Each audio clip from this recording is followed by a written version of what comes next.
It's called discada because it's cooked on a plow disc. So the plow disc is essentially part of the tractor. So we grab that and weld it together to make essentially like a cowboy walk.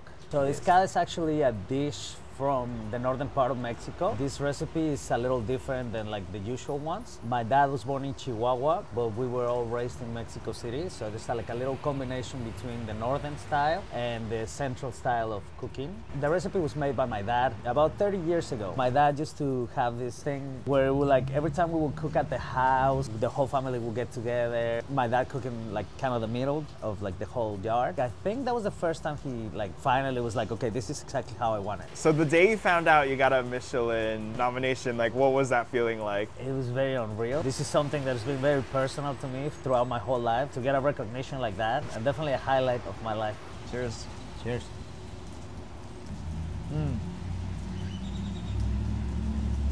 It hits the spot.